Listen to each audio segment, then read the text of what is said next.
Ahora estamos.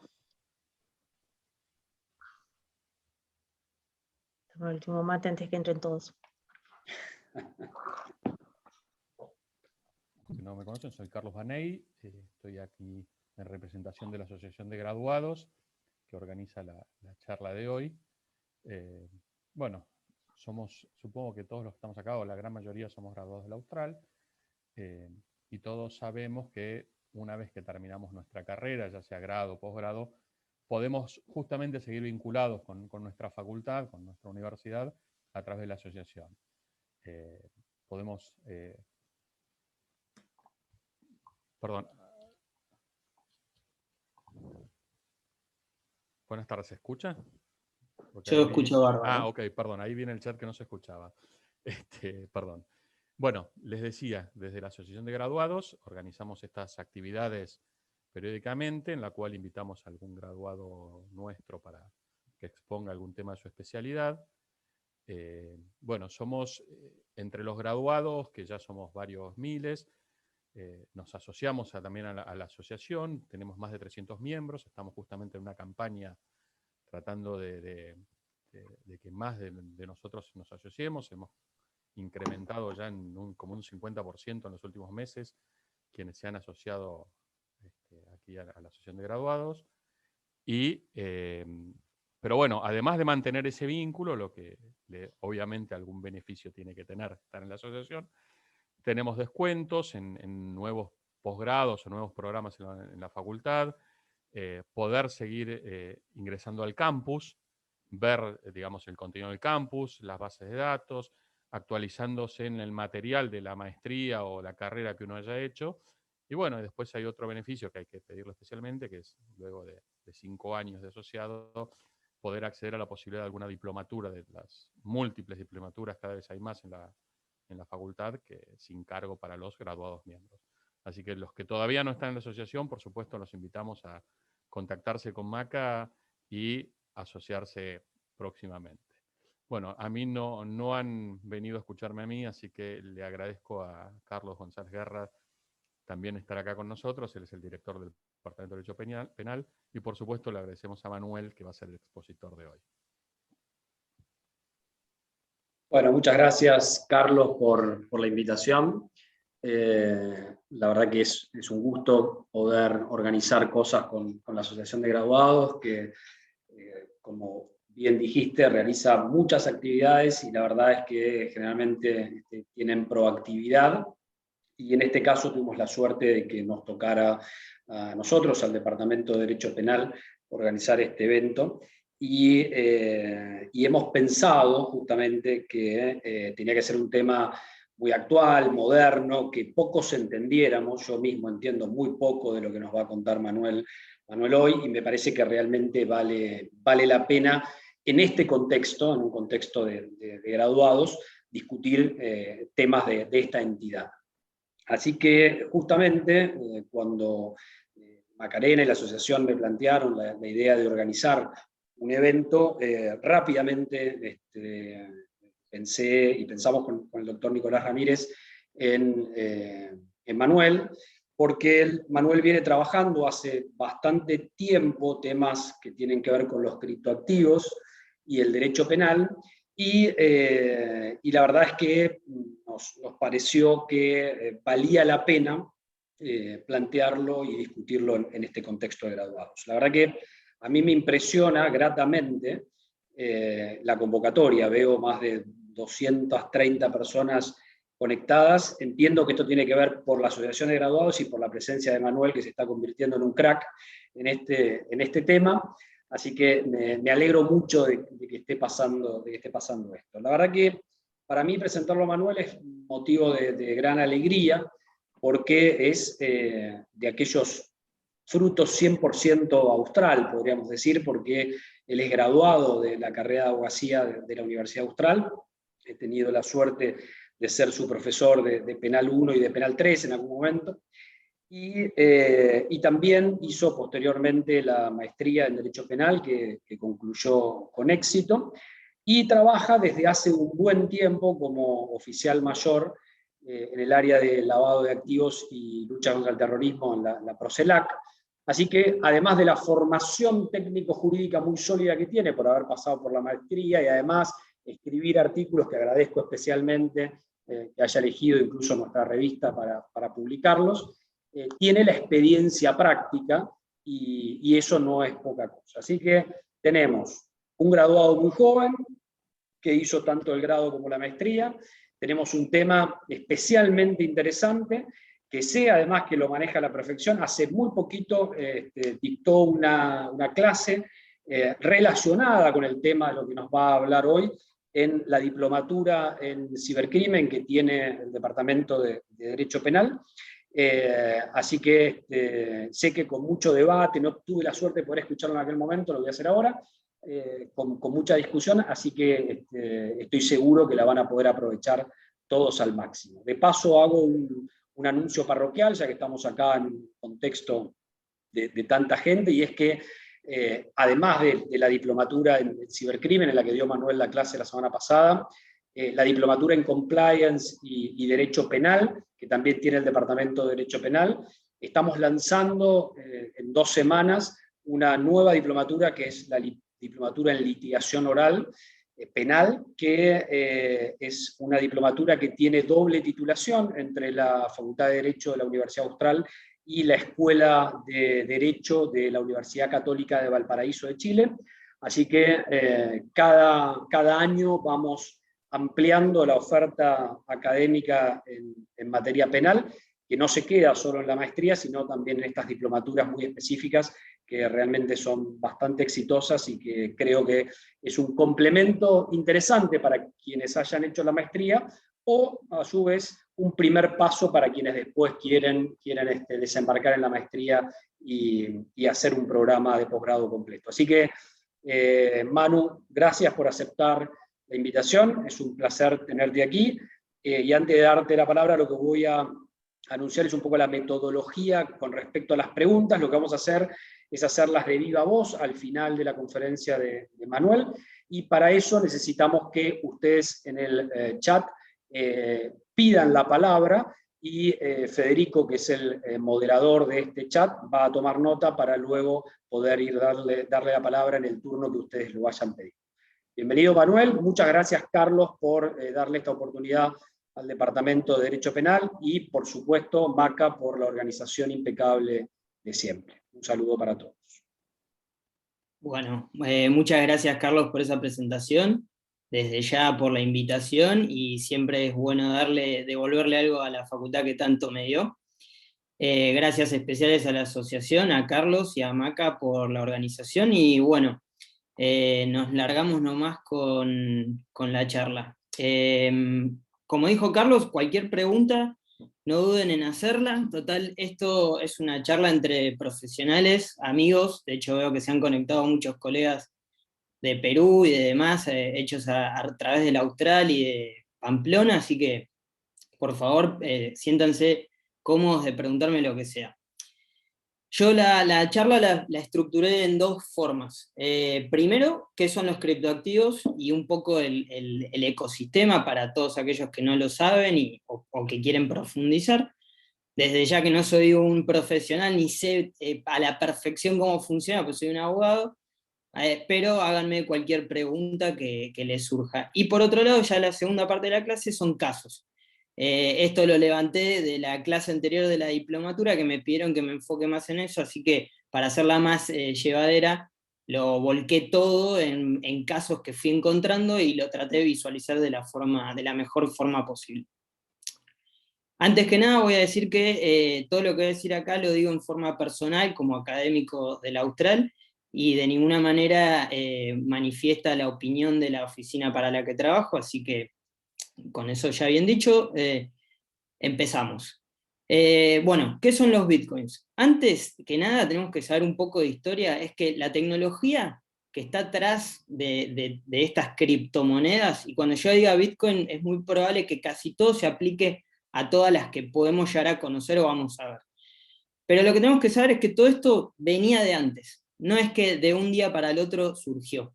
Ya en la década del 80 y los 90 teníamos un grupo que eran los cyberpunks, que era un grupo de hackers que tenía de ideas libertarias, que ya venía desarrollando esta tecnología. Y los dos grandes desarrollos que vemos en esta época son los protocolos criptográficos y la tecnología peer-to-peer. Voy a hacer analogías y ejemplos para que se entienda bien. ¿Cómo funcionan los protocolos criptográficos o funcionaban hasta ese momento para comunicaciones encriptadas?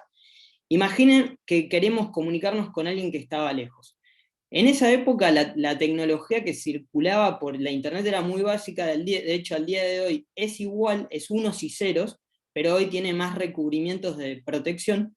Pero en esa época alguien con un poco de conocimiento, como estos Cyberpunk, podía ponerse entre medio de las dos personas que comunicaban y captar esa comunicación sin que sea privada. Lo que hacen los protocolos criptográficos es, tenemos dos cajones, o sea, dos cofres. Yo voy a poner mi mensaje, lo cierro, se lo mando a la otra parte le va a poner su candado al mismo cofre, me lo va a mandar, yo le voy a sacar mi candado, se lo voy a volver a mandar y él con su propia clave de su candado va a poder abrir y leer el mensaje sin que nadie se lo manipule o lo pueda ver. Y por otro lado, el peer-to-peer, el mejor ejemplo es BitTorrent, que lo que sucedía hasta hace muy poco era que nosotros teníamos descentralizada la información. Es decir, que si uno se quería bajar una película o una canción, esa película estaba partida entre todos los servidores asociados a BitTorrent.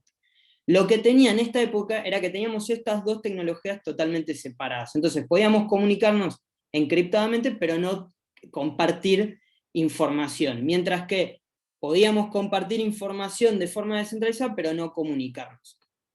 A su vez teníamos otro tipo de tecnologías que fueron surgiendo, como por ejemplo Napster y ¿cómo es que se dice? Y la red Tor, que son otras que están hoy muy en boca, que sirven para esto de las comunicaciones encriptadas y demás. Llegamos al año 2008. Tenemos un quiebre total del sistema bancario en Estados Unidos que arrastra a la economía mundial a un quiebre de mayores proporciones que el del año 30. Entonces, en esa época, digamos, del 2008, se empieza a perder la confianza que teníamos en estos terceros de confianza que eran los bancos y las entidades financieras. Y a su vez, nosotros tenemos las transacciones entre personas comunes, que puede ser una persona que baja al kiosco y se compra algo, le da dinero en efectivo y obtiene esa contraprestación. Pero ¿qué pasa cuando esas transacciones con la globalización en las que vivimos empiezan a complejizar? Entonces, tomamos por ejemplo que yo quiero hacer una transacción con alguien que está en España. ¿Cómo sabemos que el sujeto que dice ser la primera de las partes que está en Argentina es quien dice ser? Y a su vez, ¿me interesa realmente saber quién es o solo la contraprestación? Por otro lado, me dice que tiene fondos. ¿Es eso verdad? Porque al fin y cuentas es lo que más realmente me interesa.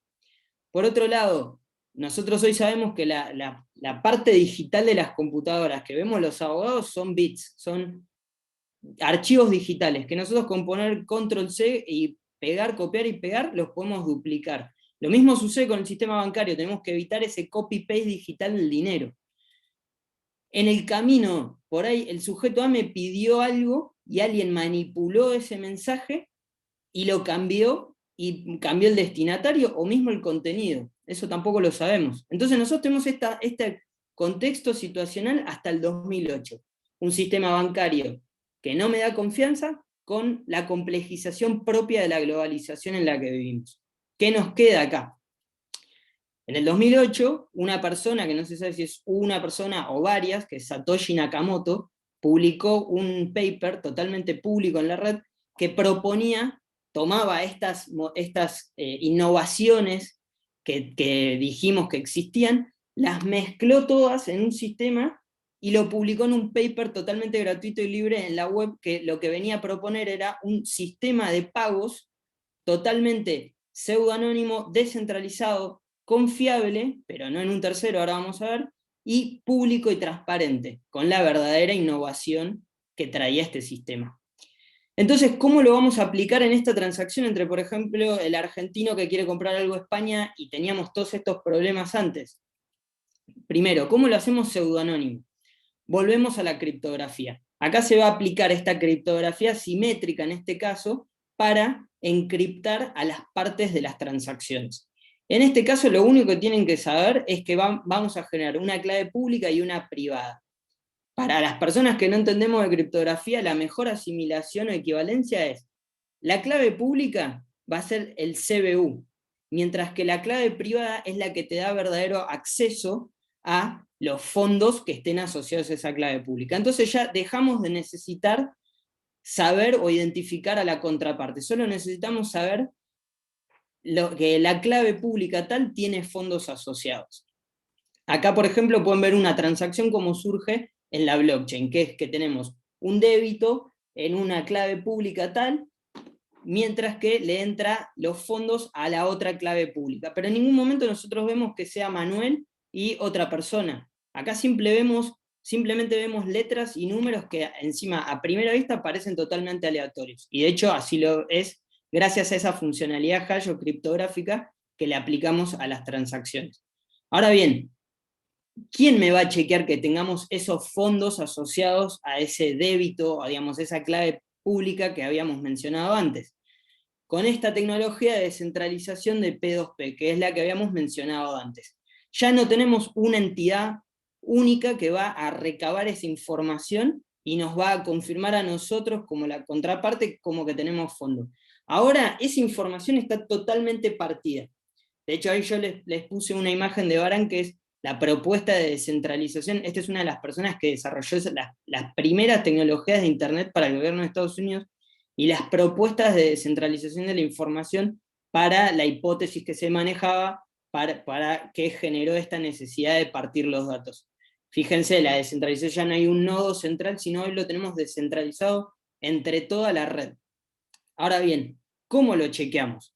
Necesitamos un proceso de verificación de esas transacciones, porque, como bien dijimos, si ese mensaje, por la razón que sea, se manipula, alguien tiene que corroborar, y a su vez tenemos que saber que esos fondos están de vuelta. Entonces verificamos las operaciones, ya no vamos a necesitar a la tercera persona ni un sistema de votos, nada. La misma red es la que nos va a verificar las operaciones. ¿Y cómo lo hacemos confiable? Que es lo que más le importaba a Satoshi Nakamoto y a toda esta gente de hackers que fue los que verdaderamente desarrollaron esta tecnología. Con la prueba de trabajo. Ya no vamos a necesitar un modo de elección o descentralización de la información. Lo que va a suceder acá es que necesitamos insumir mucho poder computacional, mucha energía y mucho tiempo para tratar de resolver una ecuación, que eso, olvídense, los seres humanos no lo vemos, eso se hace casi automáticamente. Lo único que necesitas es una buena computadora, energía y tiempo para que ese conjunto de operaciones, de transacciones que nosotros vamos acumulando, sea chequeado frente al sistema que vamos a ver ahora, que es el que mantiene todas estas operaciones. ¿Y quién es el que lo hace y por qué? Porque acá está el verdadero incentivo económico para que toda esta operatoria funcione. Tenemos a los mineros. Los mineros es un tipo de nodo dentro de todo este sistema de pagos que se desarrolló, que tienen un rol primordial, que lo que hacen es insumir este poder computacional, energía y tiempo para verificar esas transacciones contra el registro histórico de transacciones y decir si esa clave pública tiene los fondos asociados. Y el incentivo que tienen para participar, en realidad son dos incentivos, es que tienen el fee que le van a cobrar a la persona que está transando, digamos. Nosotros somos el de la clave pública A contra el de B, el de España contra el de Argentina, y yo le voy a decir, ¿qué prioridad querés que yo le dé a tu transacción para que sea minada en la blockchain que ahora vamos a ver? Tienen diferentes tasas, y eso es uno de los incentivos. El segundo es la recompensa que el sistema le va a otorgar.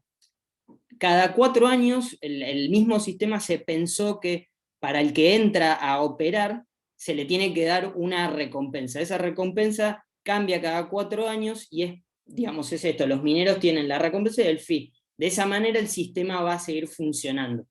Lamentablemente el sistema, ya lo vamos a ver, pero tiene una emisión limitada de criptomonedas, y dentro de esa misma limitación del activo, también tiene límites en la recompensa del sistema. Va cayendo cada 4 años, se va cortando a la mitad la recompensa que el propio sistema le va a dar al minero.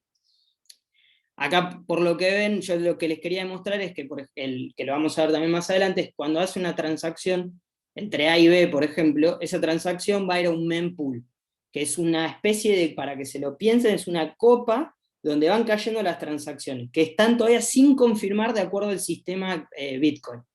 Van a ir cayendo en ese mempool, que es un bowl de transacciones, y los mineros van a generar propuestas de bloques donde van a poner esas transacciones, que por lo general van a ocupar hasta 1,5 megas por bloque, y después se van a pelear mediante este método de verificación, que es la prueba de trabajo, para ganar esa pelea, para poder minar y ganar a su vez la recompensa y los fees que les puedan corresponder. Y justo lo último, lo más importante, es el verdadero cambio, digamos, que hizo Satoshi, que hizo Nakamoto, que es la blockchain. ¿Qué es la blockchain? La blockchain lo que tiene es un sistema de registro de transacciones.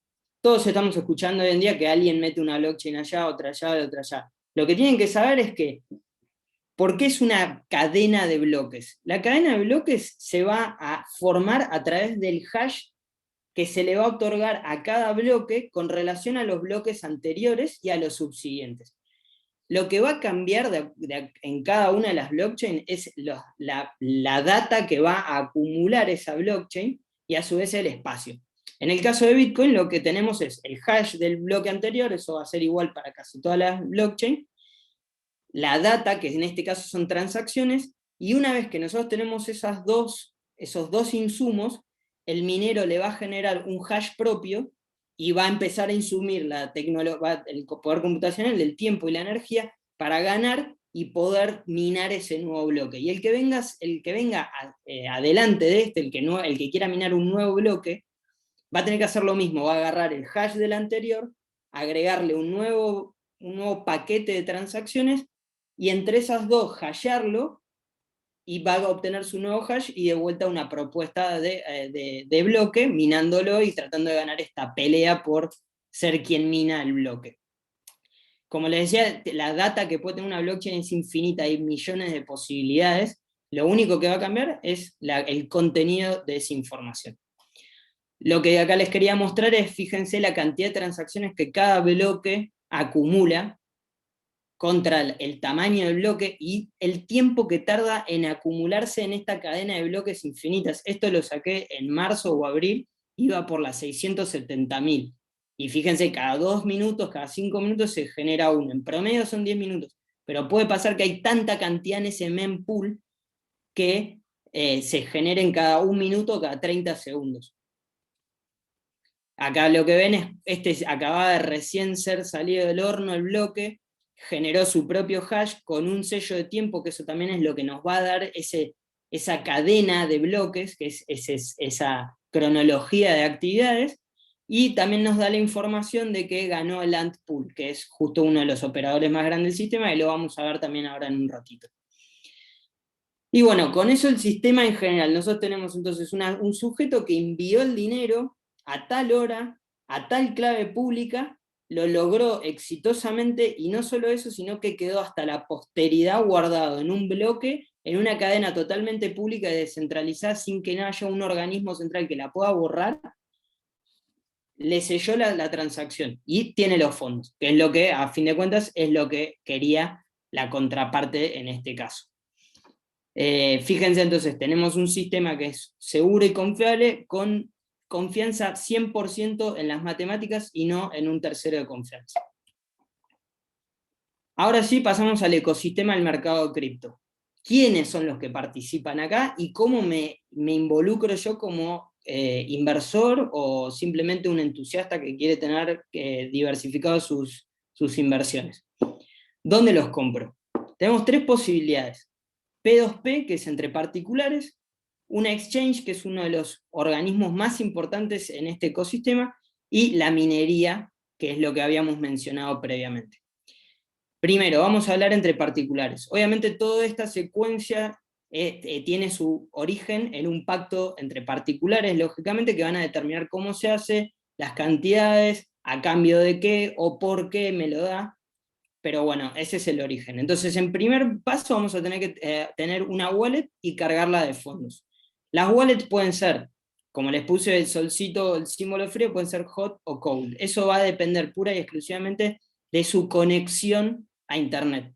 Si está conectada, al ser, digamos, tener esa conexión, se la va a considerar hot o, digamos, caliente, mientras que si está totalmente desconectada de la red, va a ser cold.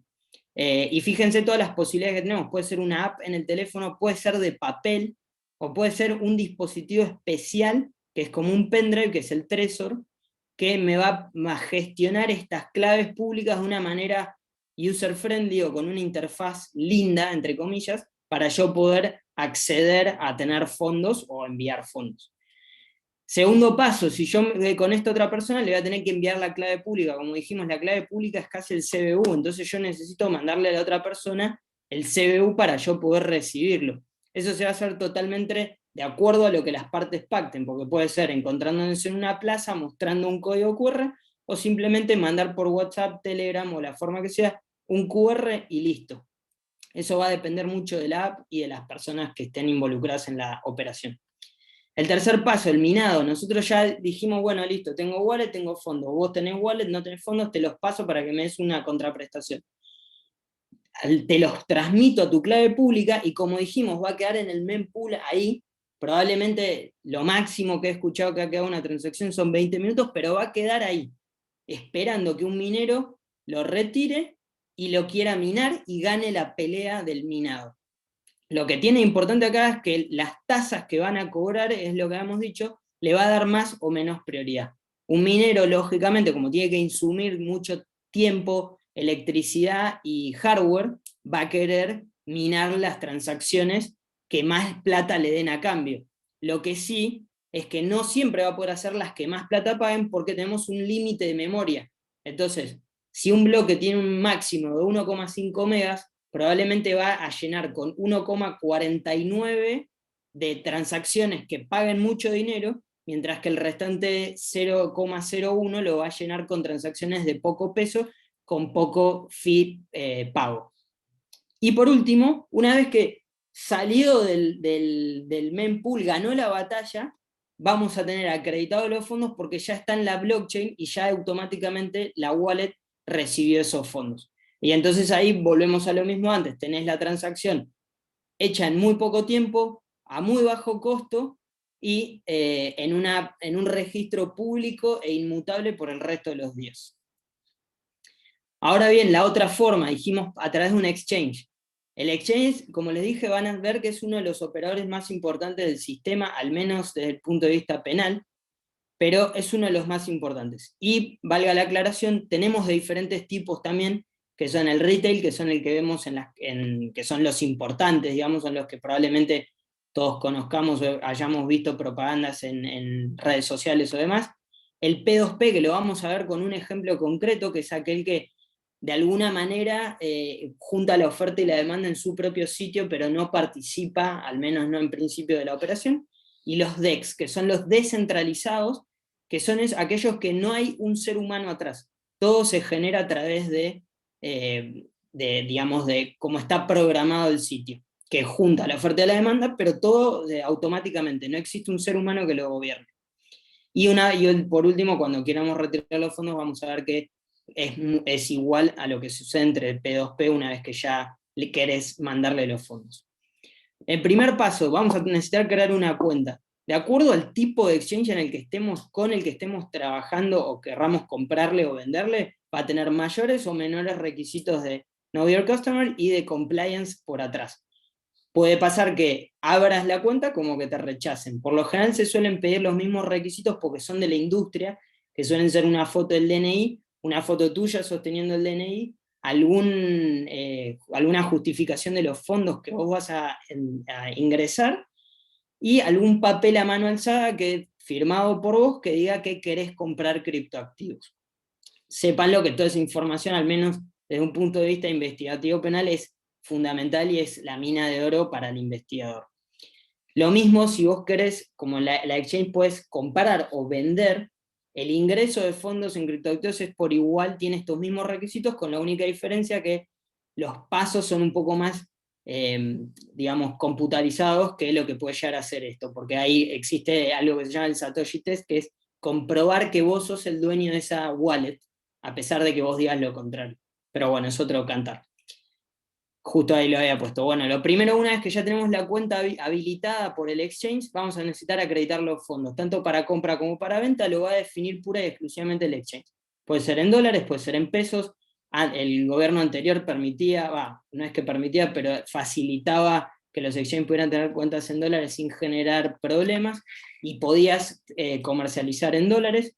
Lo mismo si la exchange es un poco menos formal y menos armada, te va a posibilitar en dólares y en efectivo, pero por lógicas razones sus controles o antecedentes que igual se van a ser mucho menores. Pero bueno, esto de vuelta va a depender pura y exclusivamente de la exchange con la que estemos transando, digamos. El tercer paso, bueno, ya tenemos la cuenta, la tenemos fondeada, ahora es el momento de la compra y venta. Algo que tienen que saber es que en esta industria la cotización cambia no solo de exchange en exchange, sino que cambia de provincia, de país y de continente. No van a ser los mismos valores que estén ofertados por X token o criptoactivo entre Argentina, África y Estados Unidos. Eso va a depender las cotizaciones que se den en cada momento y en cada lugar. Y yo solo les dejé ahí la palabrita encaje, porque es un tema que a mí me desvela, pero como no sé de bancario, estaría bueno que alguien que sepa lo levante, que es que hoy las exchanges no tienen regulación propiamente dicho, y entonces con el tema del encaje bancario, que es esta proporción que le exigen a los bancos tener por una razón que puede ser corridas bancarias, o simplemente por si de repente el 10% de sus clientes quiere retirar los fondos, le exige el Banco Central tener esa proporción en dinero en efectivo. Bueno, esta situación se da en las exchanges, no se da, en principio hasta donde yo sé no tienen la obligación, pero es una incógnita que valdría la pena despejar, sobre todo para la clientela argentina que puede estar librada al azar porque no tenemos regulación. Y por último, ya compramos o vendimos y seguimos teniendo esos fondos asociados a mi cuenta dentro del exchange, y tenemos estos movimientos que pueden ser tanto adentro de la exchange como el retiro de fondos, que puede ser en efectivo, transferencia o mismo otro tipo de criptoactivo. Volvemos siempre a lo mismo, va a depender 100% de las opciones que me ofrezca el exchange. Muy probablemente cuanto más formal sea el exchange, menos serán las opciones, o al menos tendrá más reparos a la hora de instrumentarlo para el cliente. Y obviamente cuando queremos sacar los criptoactivos tenemos que volver a hacer todo lo que hicimos en la P2P. Bueno, minería, que es la tercera opción para poder yo obtener criptoactivos. Tenemos dos posibilidades, que puede ser individual o colectiva, que de todas maneras las posibilidades que se verán no son excluyentes entre sí. La minería se puede hacer con equipos especiales que se venden en el Mercado Libre, que cuestan una fortuna, como equipos hechos caseros, o con una computadora vieja, o incluso con el smartphone de todos los días. Se puede hacer de cualquiera de las formas y todas a la vez, no hay ningún problema. Hoy ya tenemos el minero que ya está un poco más asentado, que pueden ser empresas muy grandes como Antpool, que la vimos antes, que son estas grandes empresas que por lo general están radicadas en países o muy fríos o con acceso a energía muy barato, por esto que ya les dije, que tienen que poner hardware, energía y tiempo, o puede ser como les dejé un print de pantalla de un video de YouTube de un chico que se armó su sistema de minería en su casa. Pero fíjense que pasó de tener un solo sistema a armarse el living de su casa para poder minar criptoactivos. O sea, las dos posibilidades se pueden por igual. Y acá sí les voy a mostrar el caso aparte, que es Local Bitcoins, que es un tipo de exchange P2P. No es un exchange como los que conocemos en Argentina, al menos. El Local Bitcoin es una empresa que está radicada en Finlandia, le ha generado problemas a casi todas las jurisdicciones, o al menos no problemas, pero sí dolores de cabeza a la hora de tener que oficiar a esta empresa para obtener información. Pero fíjense que es una exchange que lo que hace, junta la oferta y la demanda, y te ofrece ese sistema de escrow o fondo de garantía, depósito en garantía de los criptoactivos que van a operar entre quien oferta y quien quiere comprar, digamos. Fíjense, ofrecen diferentes montos, diferentes valores para el mismo criptoactivo con límites de compra y venta, y ofrecen diferentes formas de pago, que puede ser con una transferencia en una fintech, como puede ser una transferencia en un banco totalmente establecido y de los más grandes de nuestro país. Y acá yo les muestro simplemente el perfil de uno de los que más volumen opera en esta red, que está publicado en Local Bitcoins, que fíjense, él ofrece con sus propios términos y condiciones en cuentas de terceros, desde mi cuenta personal a la de mi esposa. O sea, fíjense que cada uno de los oferentes define la manera en la que lo va a hacer, y a diferencia de los bancos normales, opera las 24 horas, los 7 días de la semana. Yo simplemente dejo picando las preguntas de qué tipo de gobernanza se hace en esta plataforma. ¿Se hace algún tipo de KYC o de compliance a la hora de aceptar o no a algún cliente? Con el tema de la colaboración público-privado me refiero con el Estado, si han tenido, me imagino que la respuesta la van a tener todos por todo lo que les vine diciendo, no hace falta que se las explique un poco más. Y ahora bien, ¿dónde los guardo? Ya vimos el tema de las billeteras, simplemente se los refresco y les muestro otros ejemplos más en concreto. Dijimos que puede ser con una wallet, o una vez que yo los compro, los puedo dejar en el exchange sin sacarlos. Eso es totalmente mío, y la ventaja que va a tener es la liquidez de los fondos. Si yo compro Bitcoin, los puedo dejar adentro de la exchange, y cuando los quiero vender lo hago en 2 segundos sin tener que pasar por todo este ciclo de minería y demás. Lo único que tiene de contra, y es entre comillas, es que quien es dueño de la clave privada es dueño de los fondos. Entonces, hasta que vos no lo sacás, lo único que vos sos dueño es de un usuario en un exchange, que es una página en internet. Simplemente eso. Si vos te querés hacer de los fondos y ser el verdadero titular, vas a necesitar sí o sí sacarlo del exchange. Y ahí vos vas a tener la posibilidad de elegir a dónde mandarlos. Yo simplemente les agrego este otro ejemplo, que es Yapo, que es de un argentino que está en Suiza, que lo que hace es una especie de banco de criptoactivos. Entonces, si nosotros compramos en una exchange, o los ganamos con minería o lo que sea, pero sabemos que no los vamos a necesitar por mucho tiempo, los queremos tener quietitos, generando intereses, o bueno, generando valor, podemos contratar por un pago una especie de bóveda fría sin conexión a internet para resguardar esos criptoactivos. Y lo gracioso es que las bóvedas se encuentran en Suiza, con lo cual más confianza que eso creo que no hay. Bueno, y ahora sí les muestro el circuito completo que yo les mostré. Sirve para el investigador, pero también para la persona normal, para ver cómo es este circuito del movimiento de los fondos. Yo los quiero comprar, dijimos de vuelta, tenemos al vendedor individual, al exchange o el minado. Y fíjense que tenemos esto, los requisitos previos, la apertura de cuentas, los medios de pago que me ofrece, tenemos una vez ya concretado el pago, toda esa información va a estar por lo menos concentrada en una exchange, si es que operó con el exchange. Ahora, si opera con un vendedor individual, el esfuerzo del investigador va a ser el doble, porque primero vas a tener que encontrar a esa persona y rezar porque haya guardado toda esa información y no la haya borrado, al menos de su celular, ni hablar de la computadora, si es que opera de esa manera. Vamos a ver en uno de los casos, una de las personas que no hizo eso y fue identificada por una fuerza en Estados Unidos. Y esto ya es una mirada un poco más sociológica, pero es importante saberlo para que entiendan quiénes participan en esta red y cuál es su grado de influencia, y si esto vale la pena regularlo o no. Tenemos 4 capas de involucramiento en el sistema. La primera capa, que es los nodos más fuertes, son los mineros y los creadores, o de alguna manera los que más influencian en la red. Que por ejemplo en el caso de Bitcoin, al ser una persona que no se sabe quién es, no existe, pero sí existen operadores fuertes en el sistema que tienen influencia, que son las personas con mayores tenencias de criptoactivos. Y los mineros, por obvias razones, son jugadores muy importantes dentro de esta red. La segunda capa ya son todos los que se llaman nodos light, son los que tocan la red pero no participan de la misma manera que los mineros. Y acá, para que sepan, el caso más importante son los exchanges. Y a su vez, contamos con softwares de trazabilidad que para poder hacer esa trazabilidad se tienen que colocar en estas 2 capas. como mineros o como de la forma que sea, pero necesitan estar tocando, y por lo general se los encuentran en la segunda capa.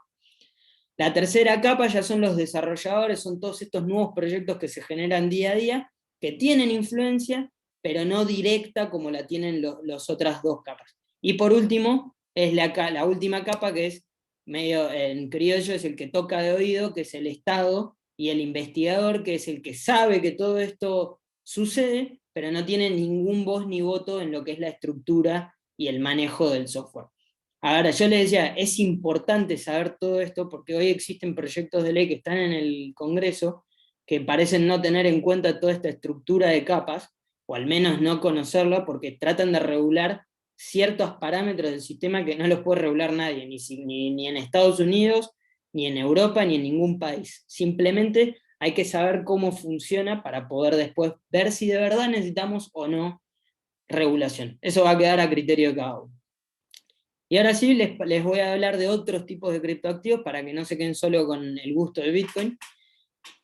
Nosotros sabemos que Bitcoin es la piedra basal, que nació en el 2009-2010, y después tenemos todos los altcoins, que son alternative coins. Son todos los que nacieron a raíz de toda esta tecnología que ya vimos, que hicieron una especie de copy-paste, porque Bitcoin es público, se puede ver lo que fue cómo se configuró, y estos son todos los demás. Ethereum fue el segundo, y después tenemos otros proyectos que son casi mímicos de Bitcoin, que lo único que cambian es o el nombre, o la funcionalidad, o que le dan más espacio a los bloques, en vez de ser 1,5 megas, se le da mucho más espacio a cada uno de los bloques, o tiene algún mecanismo criptográfico que hace que la moneda sea todavía más anónima y no pseudoanónima como es Bitcoin. A su vez, simplemente se los puse como ejemplo, en Suiza la autoridad monetaria los divide en 3 tipos de criptoactivos. Esto es importante saber también para el caso de que tengamos un caso donde hay criptoactivos y tengamos que ver cómo los subsumimos. Tenemos los payment tokens, que es Bitcoin por ejemplo, y utility tokens, que son los que los podemos asociar a una especie de acción o participación, y los asset tokens, que por ejemplo, lo vamos a ver ahora, pero son los que están asociados a algún producto no fungible, que puede ser por ejemplo la NBA, ahora sacó un non-fungible token, que asocia momentos históricos de la NBA a un token. Entonces vos comprás un momento histórico y vos sos el único propietario de ese momento histórico. Obviamente es digital. También se lo ha hecho con obras de arte digital y bueno, etc. Ethereum, bien simple para que lo entiendan y cuál es la diferencia con Bitcoin. Ethereum en realidad es una plataforma. Tiene blockchain igual que Bitcoin, pero la moneda que actúa no es el Ethereum, sino es el Ether. Ether es el equivalente al Bitcoin en la red Bitcoin, en este caso en Ethereum.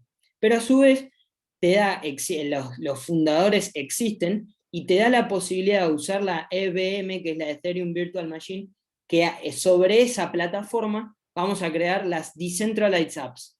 Ejemplos de esto se los puse abajo, son crowdfunding, finanzas descentralizadas y los famosos smart contracts. Cada uno de estos nos da la posibilidad de desarrollarlos volcados sobre la propia blockchain de Ethereum y a su vez generar un token que es totalmente distinto que Ether, pero que se puede comercializar con esa misma moneda. Lo que genera en este tipo de casos es que nos da una especie de participación sobre esa decentralized apps, o en el caso, por ejemplo, un smart contract nos da una participación en ese smart contract. Solo lo que quiero que recuerden acá es que no va a ser lo mismo Ether que un token, que por lo general se llaman ERC20, pero eso es simplemente una forma de generar que todos sean iguales y no diferentes, pero lo importante acá es distinguir en que Ether puede ser una payment token, mientras que los tokens que salgan desde las decentralized apps van a llegar a tener la cualidad de ser un utility token. Pero bueno, eso va a ser de acuerdo a cada uno de los tokens, no hay una sola ecuación que se pueda aplicar para todos. Y hay que ser prudentes porque esto es importante a la hora de verlo, no solo en una causa penal, sino para efectos tributarios, por ejemplo, para ver cómo los tributan. Y este es un ejemplo que ya les quería mostrar que es muy divertido, que es de unos argentinos que vivían en Londres, que volcados sobre esa red, sobre la blockchain de Ethereum, largaron su propio proyecto en 2017 que se llama Decentraland, que lo que tiene es una plataforma de realidad virtual. Ellos generan tokens, que como dijimos antes, que van a ser como la moneda corriente en su plataforma para poder comprar parcelas de tierra, que va a ser a su vez un non-fungible token, o sea, vos comprás esa parcela de tierra y esa es tuya y no existe otra igual. Pero fíjense que descansa sobre otra red, sobre blockchain de Ethereum, y te da la posibilidad de ser el dueño de una parcela de tierra digital. O sea, fíjense las diferentes las variedades que hay de proyectos similares a Bitcoin dentro de toda esta jungla de criptoactivos. No es solo Bitcoin, tenemos millones. Y un dato específico es que hay un tipo de decentralized app que se programan desde Ethereum, que es la descentralización de la gobernanza. En este caso, quien tenga uno de los tokens de Decentraland va a poder tomar las decisiones de cómo va a operar la red a futuro. Los argentinos le largaron las manos al proyecto de una manera muy buena y muy noble, y ahora se gobiernan los cambios dentro de la red entre todos los que tengan participación. Así que fíjense cómo va a ser de ahora vista al menos de un punto de vista local. Perdón, local no digo, legal. Es algo totalmente nuevo y novedoso. Y les dejo de chapa un tweet que publicó Assange cuando estuvo exiliado en la embajada de Ecuador hasta hace muy poco. Desde el gobierno de Estados Unidos le hicieron un bloqueo económico que no le dejaban usar ni a Wikipedia, ni a él, ni a nadie el mercado normal que conocemos, que es bancos, financieras, tarjeta de crédito, etc., se lo bloquearon y no podía tener acceso a este tipo de servicios. Entonces tuvieron que volcar a Bitcoin.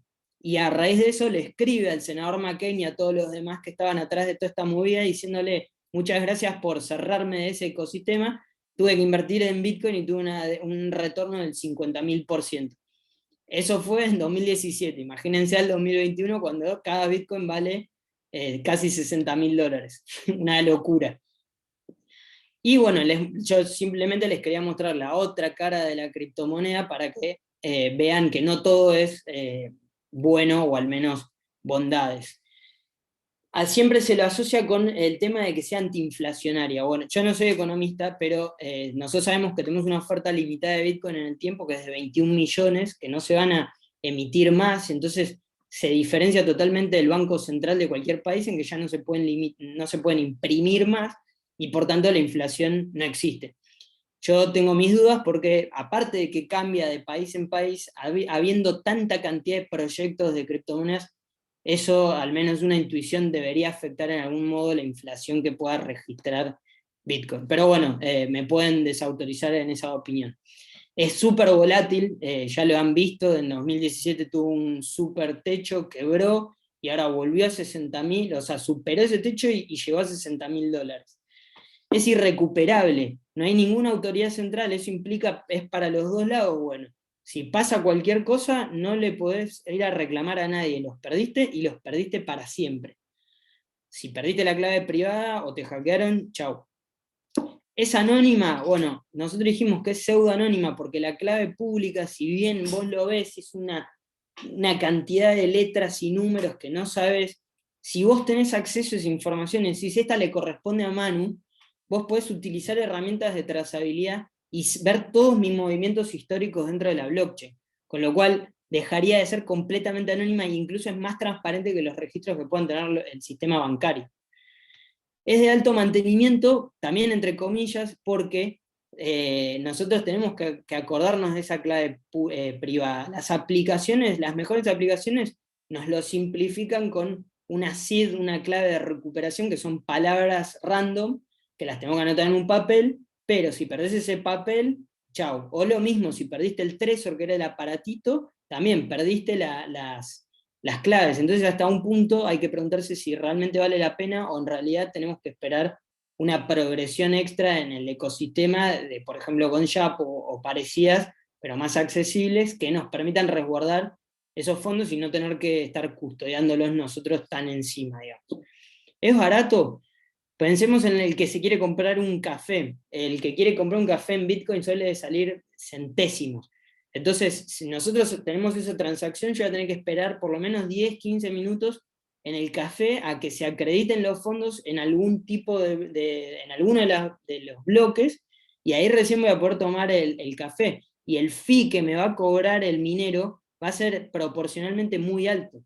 Mientras que para la persona que quiere traerse 100 contenedores de mercadería de China a la Argentina, este sistema le sale redondo, porque el costo que va a tener y en los tiempos que va a tener son ínfimos. Con lo cual hay que ver si en realidad este sistema que había sido pensado para la persona normal, al final no terminó beneficiando al rico, por decirlo de alguna manera. Y en cuanto al procesamiento de operaciones, ¿quién gana, Visa o Bitcoin? Nosotros vimos que procesa 1,5 megas de información cada 10 minutos aproximadamente. Bueno, Visa en ese mismo periodo de tiempo creo que procesa 300.000 transacciones, con lo cual hay que ver hasta qué punto es bueno o no. Ahora, hay nuevos proyectos que esto lo tratan de suplir, arreglar de alguna manera, y entonces ahí por ahí va un poco mejor la cosa, pero hay que pensarlo. Y bueno, acá llegamos a la primera parte de la charla. Paso a los casos prácticos, y si quieren después hacerme una pregunta más en concreto, al final podemos abrir el micrófono y debatirlo sin problema. El primer caso que les voy a hablar es Bobinas Blancas, que transcurrió en la jurisdicción de Campana, es del año 2017, y acá lo que nos tenemos que concentrar es en la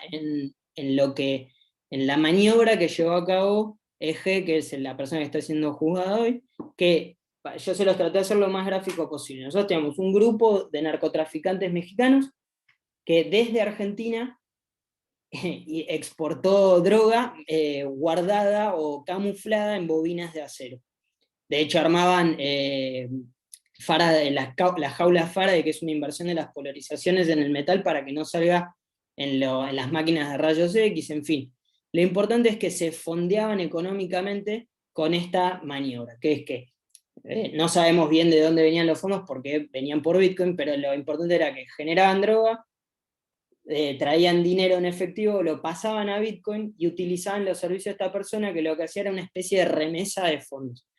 Él te ofrecía un sistema que era: dame los Bitcoins y yo te doy en Argentina dólares en efectivo, o al revés, dame el efectivo acá y yo te mando a la wallet que vos quieras los criptoactivos. Bueno, fue investigado y procesado en primera instancia como autor penalmente responsable del delito de lavado de activos. Los argumentos que utiliza la Cámara para confirmar esta sentencia son el artículo 303, el vínculo lógico entre el narcotráfico y el lavado de activos, la Convención de Viena del 88 y los informes específicos que Gafi había emitido hasta ese momento en 2014 y 2015 sobre los VASPs, que son los Virtual Asset Service Providers, y el enfoque basado en riesgo para esa industria. Al menos yo considero que la subsunción que hace la Cámara se queda, porque no sé si está bien o mal condenado, eso será opinión de cada uno. Lo que sí es que por ahí yo hubiera hecho una subsunción un poco más profunda en el tipo. Entonces, haciéndolo bien rápido para no aburrir, vemos cuál es al menos cuál habría sido la justificación o la forma de justificarlo a través del artículo 303. En principio, verbos típicos, porque nosotros sabemos que el que es abierto a cualquier persona como sujeto activo. En cuanto a verbos típicos, nosotros sabemos que el tipo de lavado de activos nos da un menú de verbos para subsumir los hechos que puedan llegar a ocurrir, y tenemos la cláusula de exclusión, que es la última, que es de cualquiera de otro modo pusiera en circulación, y vemos que la definición de disponer algo para un fin, con lo cual la utilización de criptoactivos para el lavado parece cuadrar perfecto en este verbo típico. Ahora, en el mercado, ¿qué significa esto? Porque nosotros sabemos que el Código Penal y la dogmática al menos no se han frenado a definir, y creo yo de buena manera, qué significa mercado, al menos en el contexto del artículo 303. Entonces dijimos, el Código Penal no lo define, la dogmática siempre discute entre si es un elemento descriptivo normativo, que al fin de cuentas tampoco es una discusión que valga la pena traer para definir este tipo de elemento de tipo. El Código Civil y Comercial nos habla en el artículo 1114 la imposibilidad de devolución y nos habla de se devolverá el valor de mercado del bien, tampoco sin definir mercado. Las leyes especiales, para una en concreto, la Ley de Defensa de la Competencia en su primer artículo, cuando define el objeto, habla de protección del mercado, pero sin definir qué es el mercado, de vuelta. Entonces nos tenemos que ir a Samuelson, primer año del Austral, y ver qué significa el mercado en la economía como ciencia. Y Samuelson lo define como el lugar donde se junta la oferta y la demanda, con lo cual el mercado de Bitcoin, en el contexto mundial y en concreto en este caso en Argentina, es que existe, porque él mismo en su declaración indagatoria dice que hacía de esto su fuente de vida, con lo cual cerraba por ese lado, digamos. Yo traigo a colación a Gallego Soler, que es un autor español, que él en un libro habla de la noción de patrimonio en los delitos patrimoniales, y habla de la definición jurídica, económica, mixta y personal de patrimonio en esos delitos. Yo me quedo con la última, que es la personal, que es lo que considere la persona que es su patrimonio, estará afectado o no de acuerdo a la operación de defraudación o estafa que esté siendo juzgada. En ese caso, para mí, yo creo que el mercado puede ser totalmente tomado de la misma manera que lo hace Gallego Soler, pero en el contexto del delito de lavado de activos. Y ya vamos a ver, me remito a uno de los grandes profesores, a Jacobucci, que dice que a fin de cuentas lo que de verdad importa es la justificación que le haga el juez en su sentencia. Es un libro muy lindo que habla de interpretación constitucional, y ahí tenemos esto, o sea, esa es la forma de tomar el mercado en el contexto del artículo 303.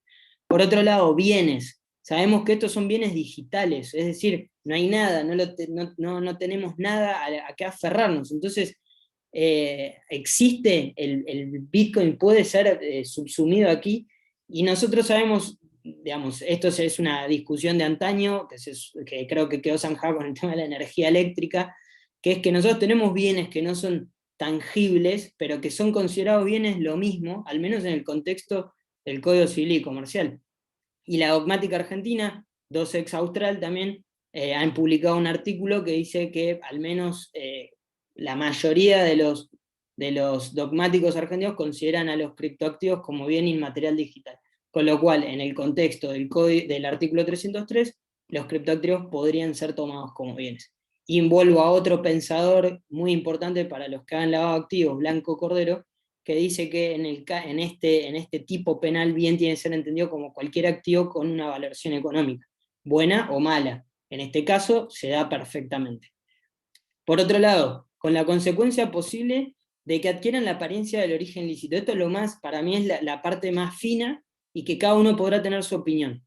Pero viendo las condiciones que tenemos de los criptoactivos, que son que todas las transacciones quedan en una blockchain, y es pseudoanónimo porque las tenemos codificadas o encriptadas con la clave pública, y a su vez tenemos todo en la blockchain totalmente transparente.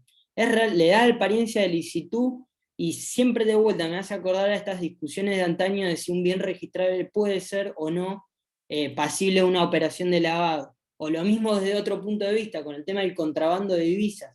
¿Qué va a pasar? Si me toca una sala de la Cámara Penal Económico de la Cámara Federal, ¿va a ser entendido como que tiene apariencia o como que no tiene apariencia? Fíjense lo que tiene de importante entender los criptoactivos en este tipo de casos. Yo no voy a emitir mi opinión, pero cada uno va a sacar las conclusiones que quiera en este preciso punto. Ahí yo les ponía para que se acuerden. Y por último, el tema de la regulación administrativa y penal. Una de las defensas que alega esta persona en Bovinas es que no hay una regulación administrativa y por ende es atípico. Bueno, volvemos a dos grandes pensadores de derecho penal, al menos para los que hayan ido al Austral seguro los conocen de memoria, son Silvia Sánchez y Jacobucci, que nos habla de la técnica de remisión normativa, que es esto de que el derecho penal en esta expansión está tomando cosas del derecho administrativo sancionador y demás, para rellenar el contenido de los tipos penales. Mientras que acá es donde yo creo que está la verdad, es que Jacobucci nos habla de una interpretación razonable, una interpretación constitucional que se va a decantar en una buena justificación del juez.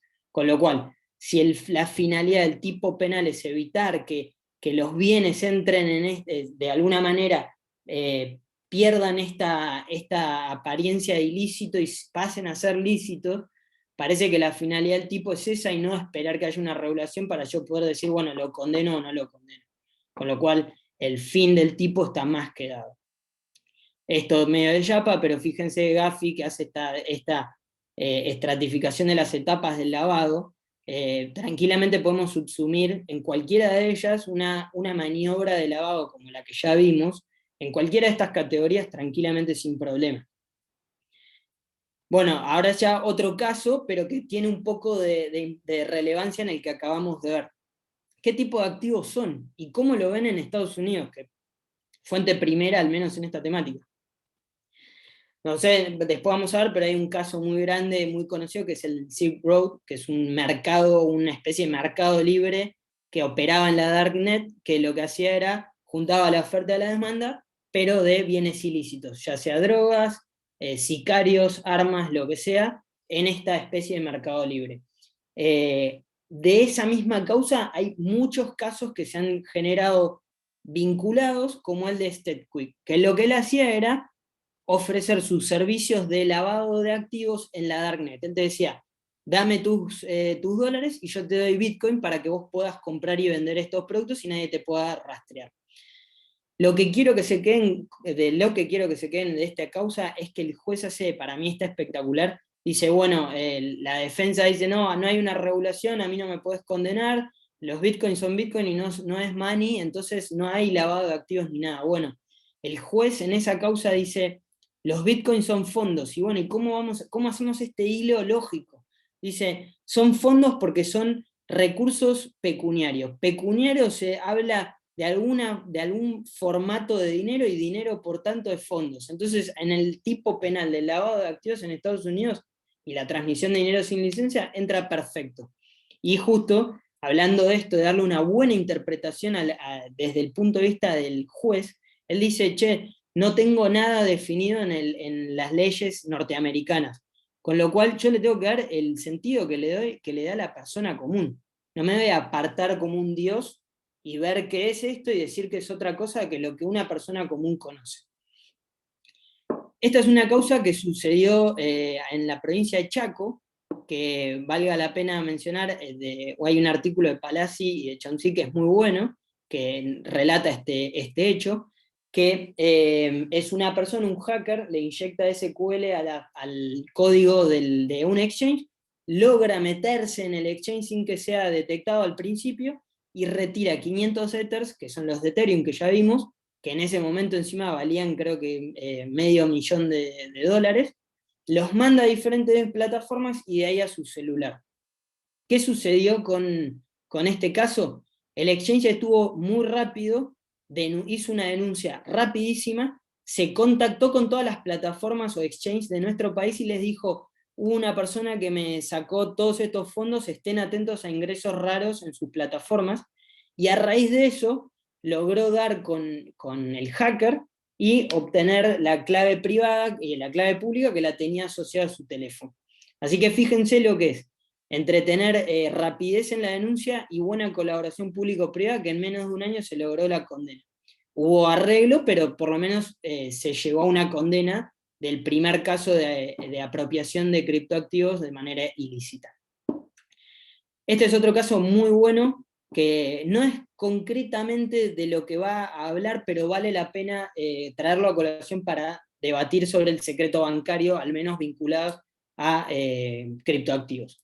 En este caso teníamos a dos personas que hacen una inversión de dinero, que le dicen, toma, te voy a dar todos estos dólares, vos comprá equipos de minería como los que ya vimos, y después de un X tiempo me tenés que devolver la plata pactada más un porcentaje de ganancia.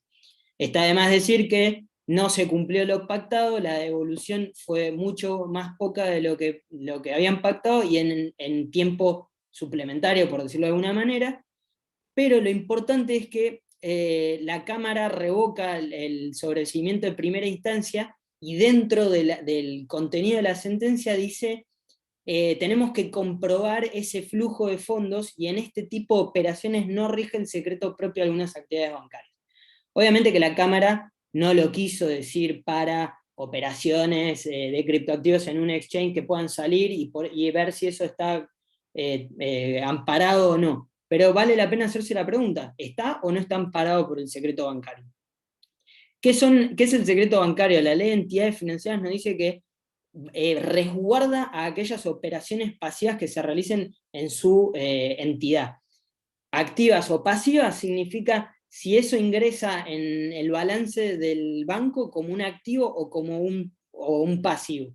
Entonces, si la ley no los define, sino que es medio conocimiento del mercado bancario, definir cuáles y cuáles son, pero lo importante es pensar, para una exchange, un egreso de fondos o de dinero es un activo, es un pasivo, están parados o no están parados. Entonces acá tenemos una balanza, tenemos una falta total de regulación administrativa específica para este tipo de operaciones, contra, poniendo desde el lado de un fiscal o un juez, evitar nulidades que no tengan sentido. Recordemos, tenemos 3 maneras de adquirir lo que son la minería, que sabemos que no la vamos a poder rastrear, al menos no en principio, o entre particulares o exchange. El caso que más nos va a interesar acá es exchange, porque el particular puede ser tenido como un exchange a los fines investigativos, pero ya como de movida va a ser muy difícil ubicarlo, más vale concentrarse en la operación de un exchange. Entonces, ¿qué información está amparada? Porque nosotros sabemos que si quiere retirar los fondos o ingresar fondos en criptoactivos, tiene que entregar la clave pública. Eso es el equivalente al CBU, entonces ¿está amparado o no está amparado? Si la persona compra o vende criptoactivos dentro de la misma plataforma de la exchange, ¿eso es una operación pasiva o es una activa? Por otro lado, sabemos que el legajo del cliente dentro de un exchange es información valiosísima, al menos desde el punto de vista investigativo. No sé si está amparado por el secreto bancario, porque tiene algún tipo de restricción o alguna ley que lo proteja o nos guíe por algún lado, al menos a la hora de pedirlo. ¿Y qué pasa si es otro tipo de criptoactivo? ¿Y qué pasa si es una exchange descentralizada, donde no tenés un organismo central, un ser humano al que vos puedas levantar el teléfono y pedirle o mandarle el oficio? Y ahora sí, si yo ya tengo la clave pública, ¿tengo algún tipo de reparo? Nosotros sabemos que la blockchain es pública y transparente, y que tenemos herramientas de trazabilidad donde una vez que nosotros asociamos la clave a la persona, ya no deja de ser anónima. Entonces, o son las reglas del juego, o hay que ver si el operador judicial, o la contraparte, o lo que sea, tiene algún tipo de restricción o algún reparo a la hora de analizar toda esta información. Otros casos, financiamiento del terrorismo. Se habla mucho de que se financia el terrorismo a partir de este tipo de criptoactivos. Ahora lo que hay que ver es si es verdad o no y en qué tipo de terrorismo estamos hablando. Vamos a ver 2 casos. El Departamento de Justicia de Estados Unidos, que es la fuente número 1, las define bárbaro, que es muy parecido al tipo penal argentino, pero es la recaudación a través de campañas de fondos que van a ser utilizados para operaciones de terrorismo. Se hace un uso extensivo de redes sociales y canales de difusiones para captar a las personas, y por lo general a veces existe la participación de una app que podemos bajar por Play Store o donde sea, que te permite hacer donaciones, no necesariamente a terroristas, pero a cualquier persona. Y hay veces que se atan de eso y aprovechan para captar fondos. El primer caso es el de las brigadas Al-Qassem, el brazo armado de Hamas, en la Franja de Gaza, que hoy sabemos que está muy activa esa zona. ¿Cuál es la verdadera diferencia de este grupo que, gracias a Dios, también fue desarticulado? Ellos, lo que hacían los terroristas normalmente era entrar en un grupo de Telegram que podía autodestruirse en cuestión de segundos. Vos le decías, quiero donarte X cantidad de criptoactivos, te mandaban un código QR y vos le mandabas los fondos, y listo. Que a los fines, digamos, de prevención y demás es difícil, porque lo mismo, si yo no tengo todavía una wallet declarada o alguien que me lo denunció, yo no lo voy a saber. Eso es así en todo el mundo, no solo en Argentina. Lo que hizo el brazo armado de la brigada Al-Qassem es generarle un paso extra, que para evitar esta trazabilidad lo que hacía era, te escribían por Telegram, te decían, yo quiero donar, bueno, listo, entra en esta página a través de Tor, la página te generaba tu propia wallet, vos le cargabas los fondos y los mandabas. Entonces la trazabilidad se complicaba por 2.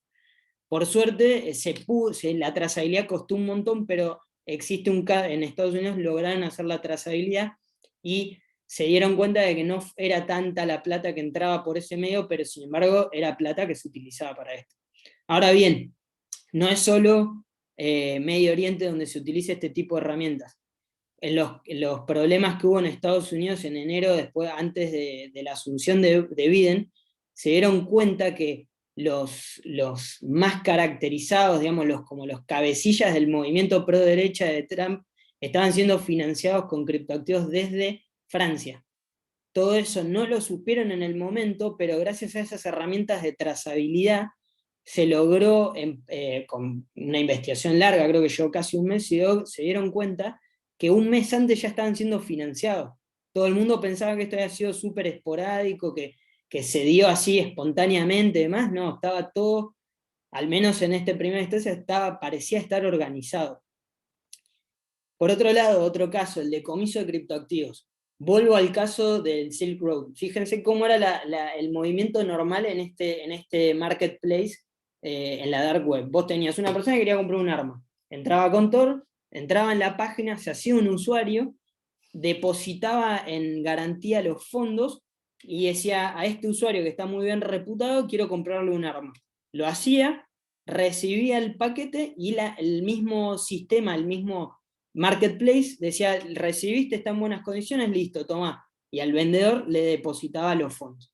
Hay una película muy buena de eso en Amazon, que si la quieren ver vale la pena.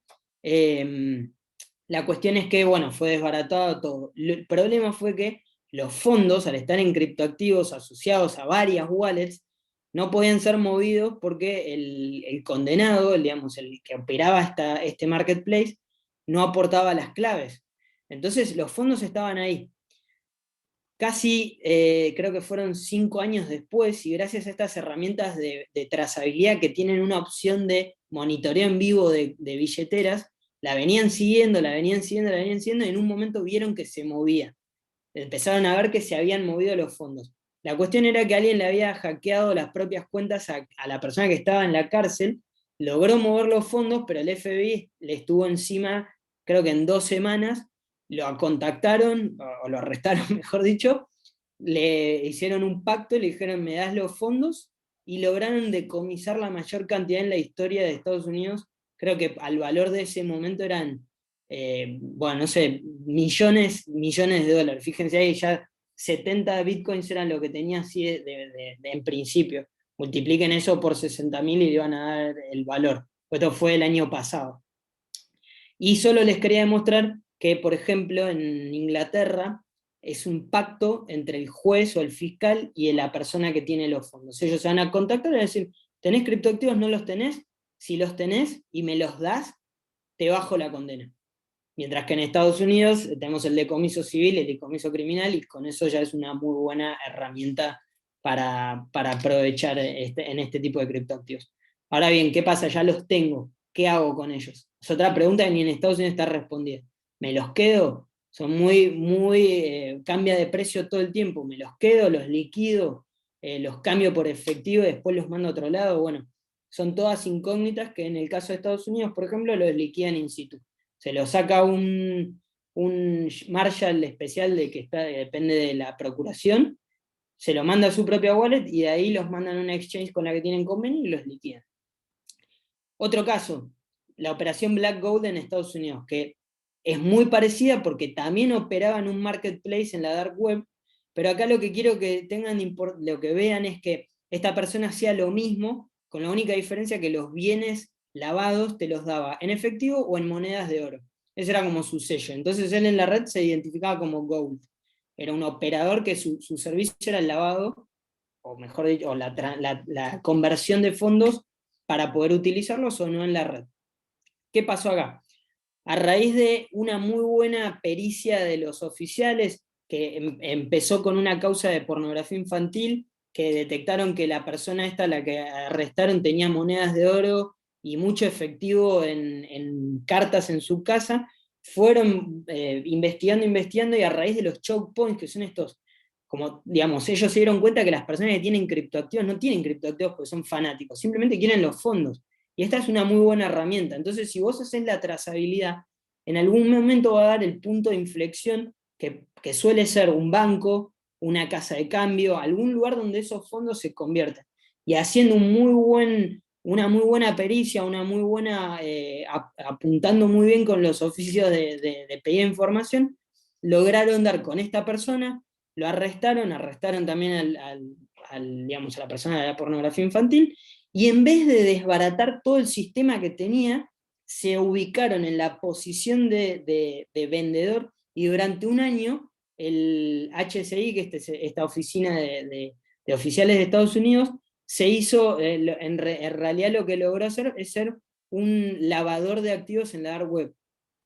Todo con el propósito de ir viendo quién era que estaba operando con esta persona, y en muchos casos se dieron cuenta que eran otras personas de pornografía infantil, otros narcotraficantes, etc. Y así desbarataron también, no sé si 30 o 40 expendios de droga, de armas ilícitas, etc.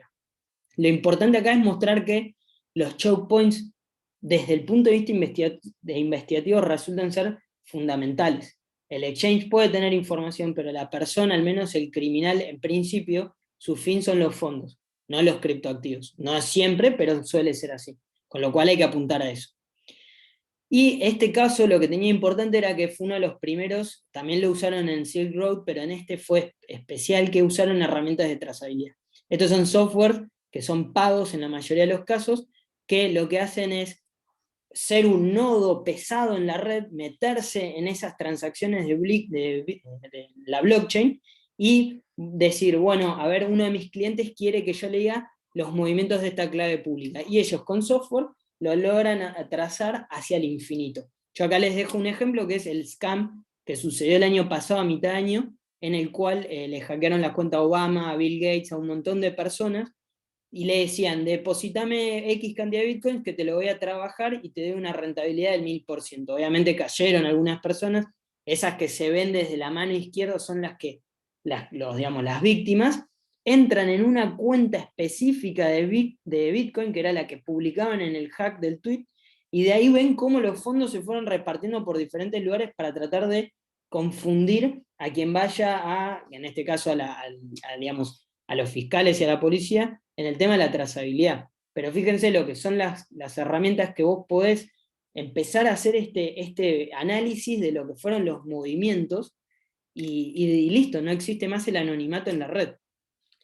Yo les puse, puede ser un trabajo largo, como en el caso de Silk Road y el Black Gold, como puede ser en el Twitter Scam, que en 2 semanas se arregló, se encontró a las personas, se dieron cuenta que era una persona en el sótano de su casa que logró hackearlos, y Dios sabe cómo, y lo lograron.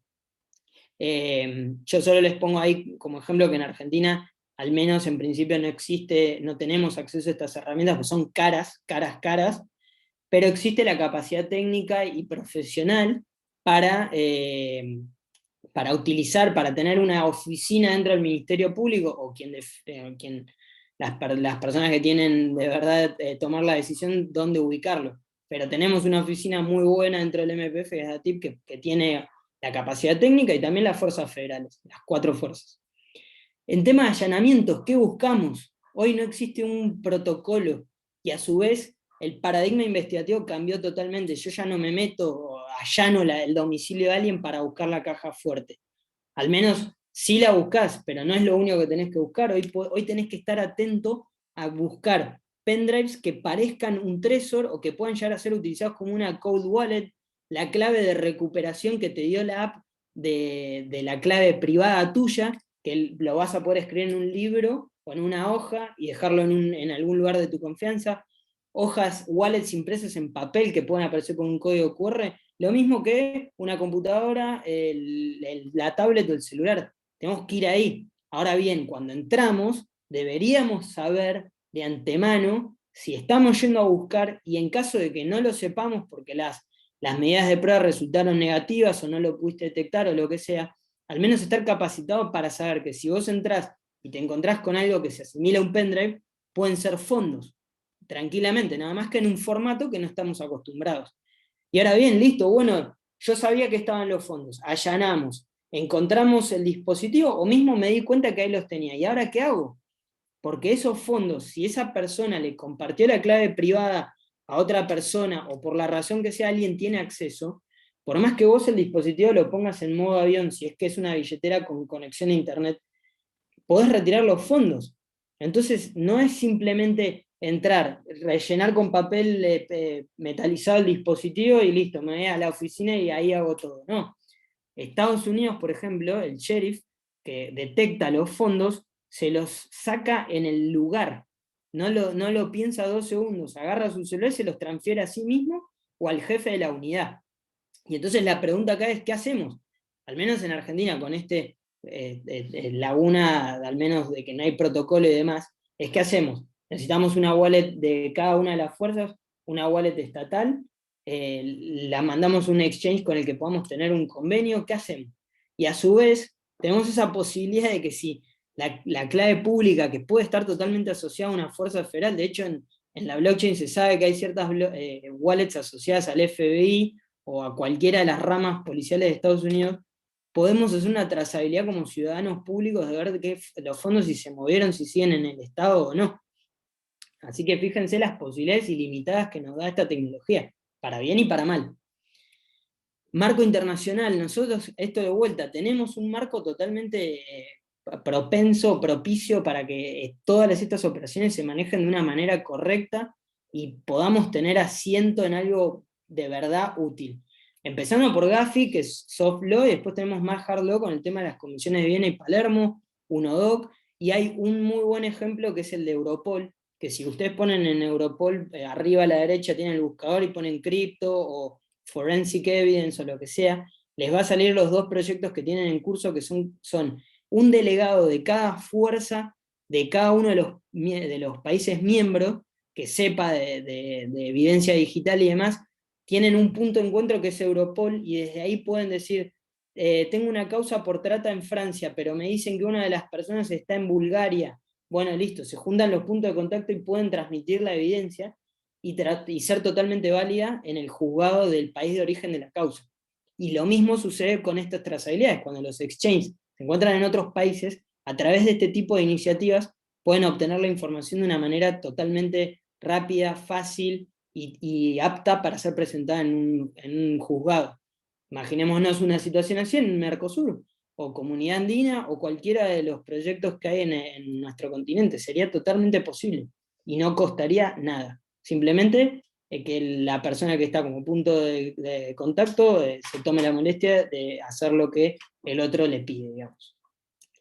Y esto creo que ya lo hablamos, pero vale la pena remarcarlo, el tema del compliance del mundo cripto, súper importante. El exchange, como les dije, está en la capa 2, y a veces en la capa 1 es un operador súper importante, y a medida que es más formal y más propenso a cumplir las normativas que no son propias de su ámbito, pero que por un tema de prevención las cumplen, es importantísimo. Le entra dinero y sale dinero, le entra en criptoactivos y le salen criptoactivos, y toda la información que resguardan en el legajo del cliente es importantísimo. Tenemos log de conexiones, pasaporte, DNI, cuenta bancaria, tarjetas de crédito, documentación, minutas de reuniones, etcétera. Lo que se les ocurra puede llegar a estar ahí adentro. Fíjense lo importante que es.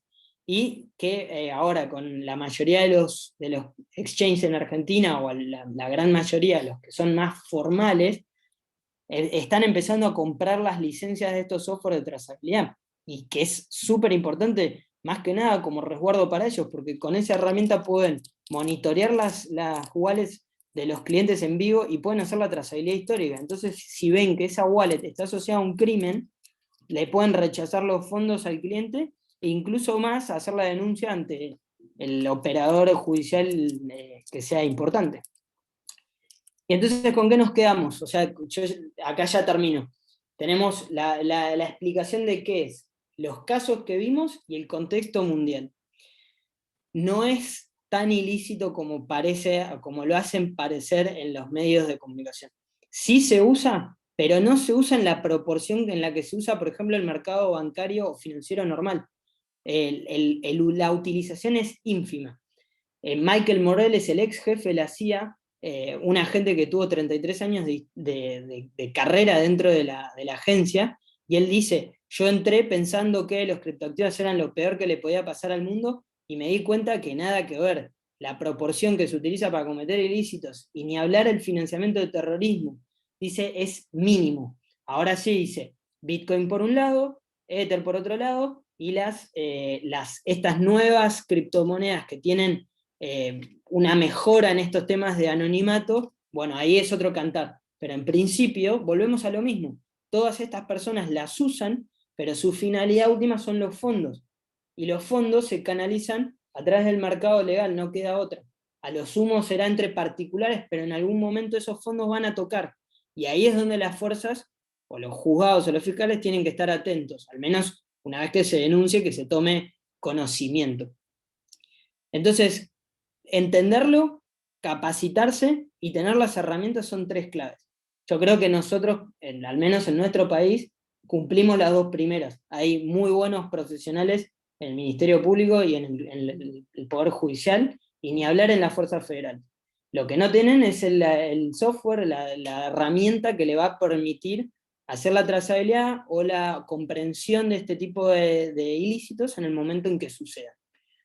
Pero solo eso, yo les quería decir, las claves son esas, el exchange, entenderlo, tener las herramientas y saber que el marco legal está y que hay que entenderlo, a entender la tecnología. Una vez que la entendés, sin meternos en el hash, en esto, en lo otro, simplemente saber cómo funciona y ya está.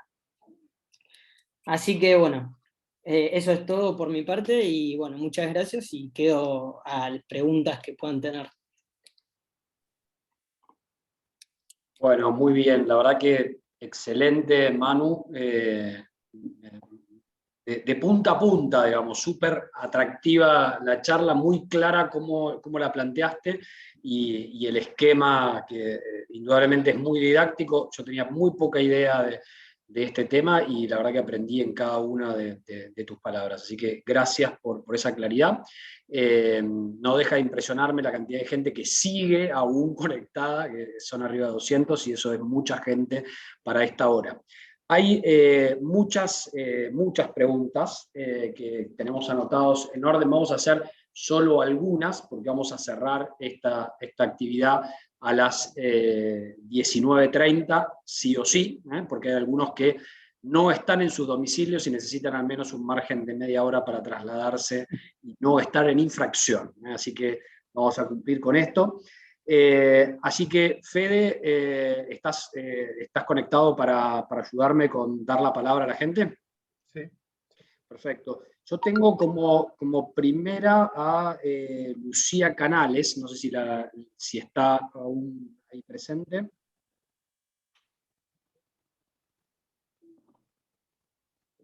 No. Ah, sí. Bueno, Lucía Constanza, si permitir hablar. ahí está. Perfecto. Ahí está Lucía. Adelante, Lucía, con tu pregunta. Hola, ¿se me escucha? Perfecto. Quería preguntar si había criptomonedas más contaminantes que otras, que hace un ratito estaba hablando de diferentes criptomonedas. Quería preguntar a ver si había algunas que fueran más contaminantes que otras, ya que, bueno, recientemente, no sé si están enterados, hubo un tweet de Elon Musk, el dueño de Tesla y de otras empresas, que dijo que no iban a aceptar bitcoins ya que era muy contaminante, y bueno, a lo siguiente tweet fue una pregunta a ver si Tesla debía aceptar la criptomoneda Doge. Y bueno, eso hizo que el valor del Bitcoin bajara, creo que un 18%. Entonces eso me llamó mucho la atención y quería preguntar cómo es el tema de la contaminación de cada una. Bien, no soy un experto en ambiental ni nada que por el estilo, pero la contaminación se da por el tema de los servidores. Cuando son granjas gigantes, eso produce, lógicamente, el ventilador del sistema genera mucho calor, y sobre todo si están, por ejemplo, en países como Islandia, donde está permitido la minería, pero no la transacción, por obvias razones, en un lugar, en un contexto frío, genera mucho calor. Cuantas más granjas hay, es algo que influye, al menos en el ambiente. Lo que sí sé es que hay monedas que permiten más transacciones, o sea, lo que es el costo de energía y de calor y demás, al tener más transacciones por bloque, la proporción de esta entrada de calor en el ambiente es menor, o al menos es proporcionalmente menor contra la de Bitcoin, y por eso es menos contaminante. Pero bueno, te digo de vuelta, no soy experto, entonces toco de oído en ese tema, pero bueno. Bien, perfecto. Gracias, Manuel. La siguiente pregunta, Gracias. Fede, es para habilitar a Jimena de Tesanos Pintos. ¿Está conectada? Ximena con X.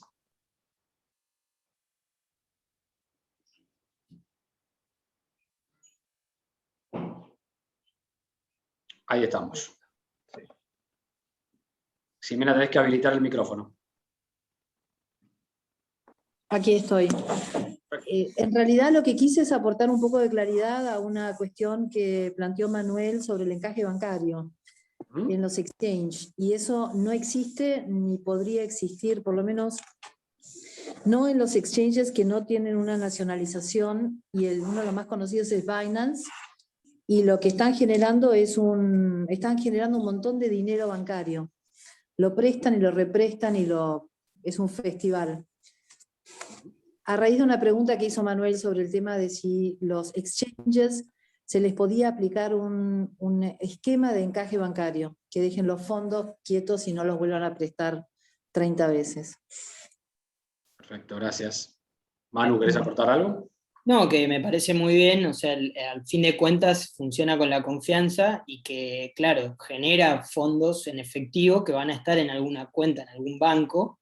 El tema es, tienen que tener un seguro, tienen que tener los fondos en criptoactivos, con los fondos en efectivo suficientes, alguna proporción sobre esos criptoactivos, qué sé yo, se me ocurren tantas formas de instrumentalizarlo que no, pero como no tengo ni idea, me gustó el aporte. Perfecto. Fede, seguimos con Santiago de Angeli.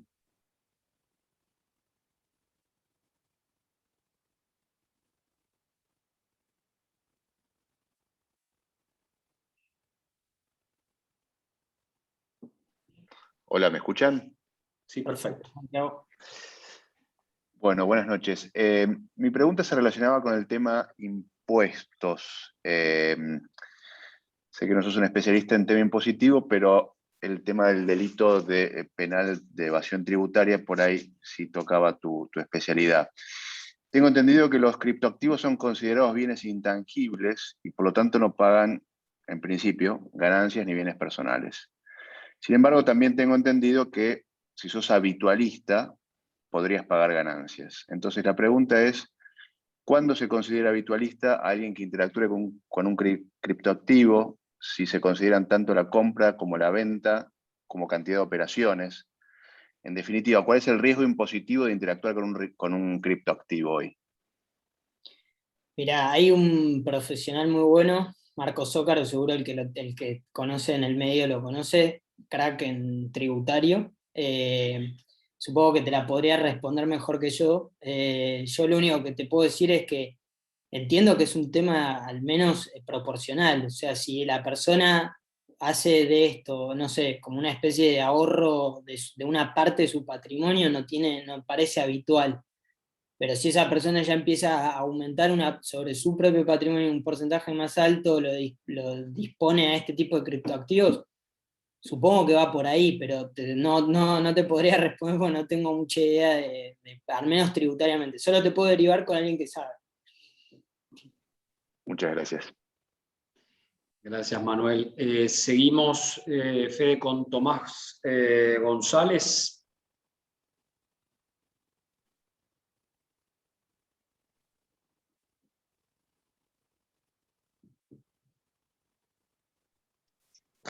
Buenas tardes desde Uruguay, Punta del Este. Yo soy estudiante de la Universidad Clave estoy en tercer año de Derecho y era no, para más que nada a modo de aclaración, que justamente sí, el Bitcoin sí es una moneda inflacionaria, pero hay otras como el BUSD que copia el valor del dólar, que justamente son inflacionarias y cada vez que el dólar sube, por ejemplo, se emiten más monedas. Nada más que eso. Gracias por la aclaración. Muy bien, vamos con Tomás Meuremans.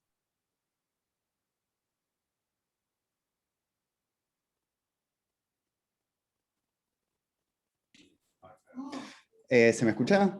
Perfecto. Bueno, en primer lugar, felicitaciones, Manuel, la verdad que estuvo clarísima la charla.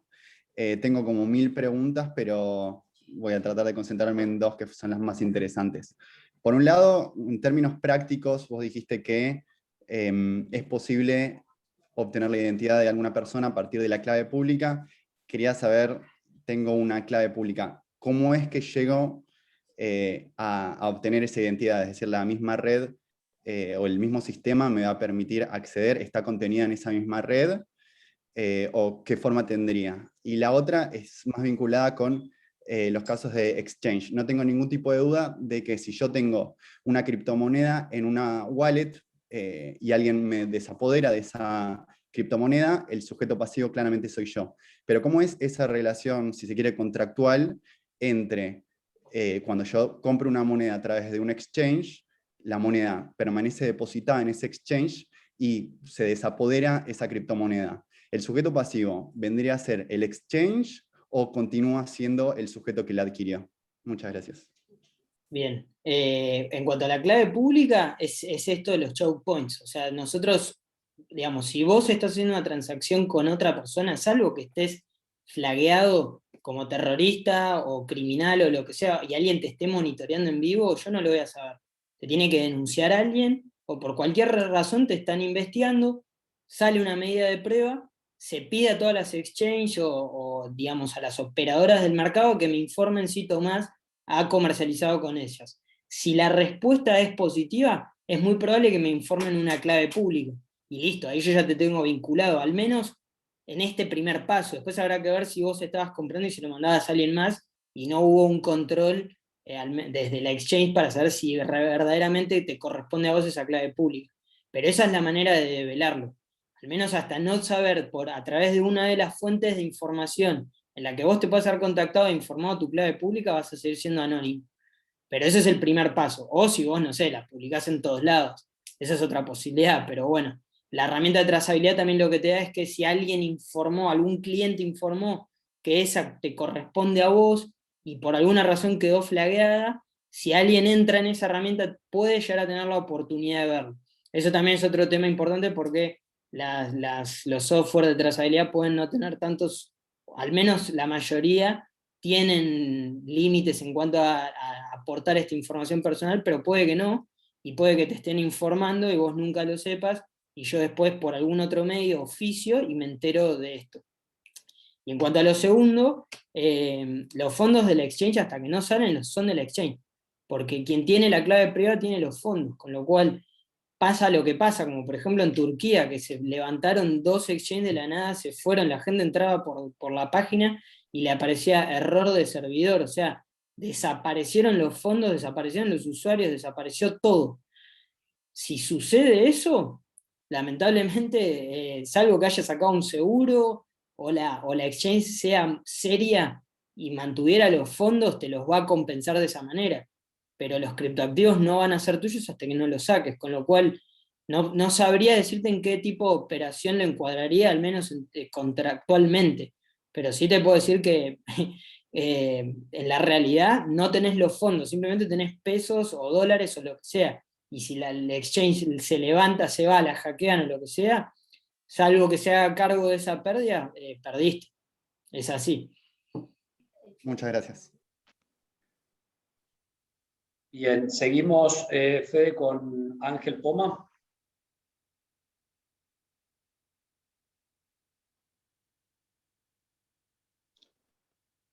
Ángel, podés habilitar tu micrófono.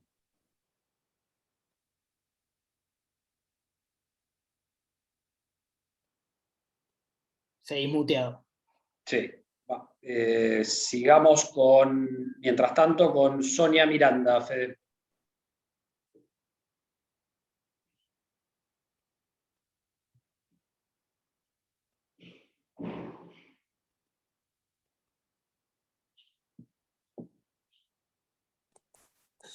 Ahí está, Ángel. Buenas tardes. Okay. Muy buena la charla. Ahora sí. Sonia Miranda, por favor. Recién arreglé mi audio. Sonia, espera un segundo que le tomamos la pregunta a Ángel y después seguimos. Listo. Adelante, Ángel.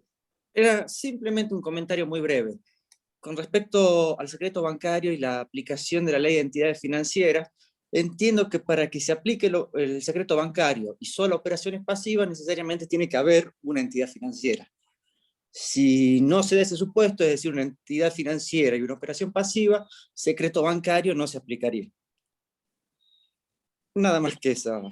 No, está perfecto. Yo simplemente lo que trataba de poner en relieve es que ante una falta de regulación y una posible nulidad, yo por lo menos tendría más en cuenta ese reparo, y no sé si lo puedes estructurar de esa manera o no, pero al menos pediría autorización al juez en el contexto de la causa que de alguna manera me releve de ese secreto para evitar una nulidad futura.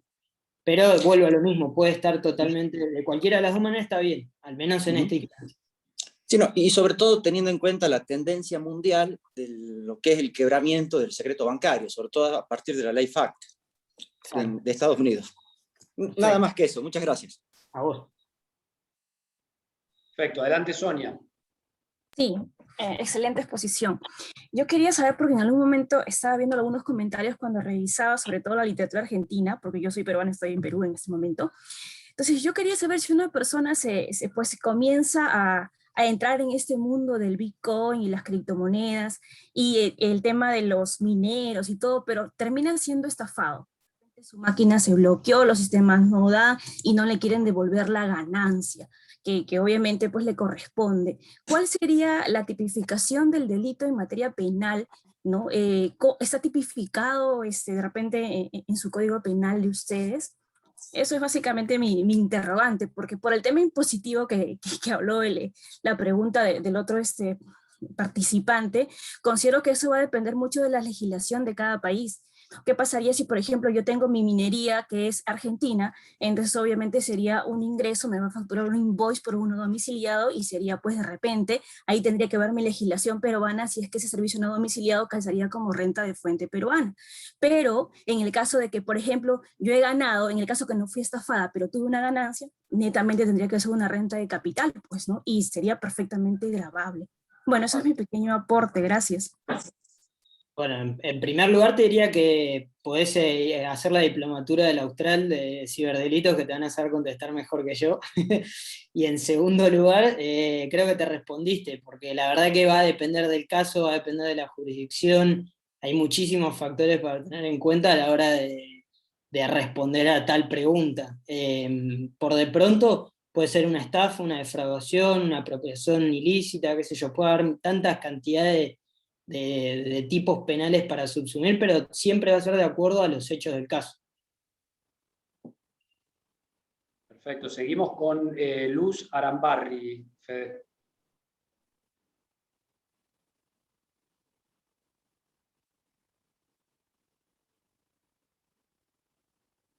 No se encuentra Luz. No, está con la mano levantada. Alejandro Somarriba. Ah, ahí la vi, está arriba de todo, por eso. Ahí está, Luz está. Bueno, vamos con Luz entonces. Luz, podés habilitar tu micrófono.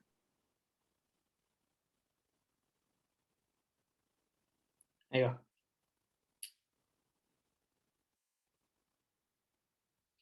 Ya podés hablar, Luz.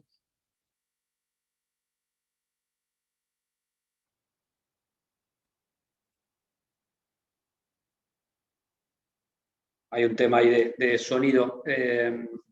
Vamos con Alejandro Somarriba. No la bajes a Luz por si logramos. No. Ahí está.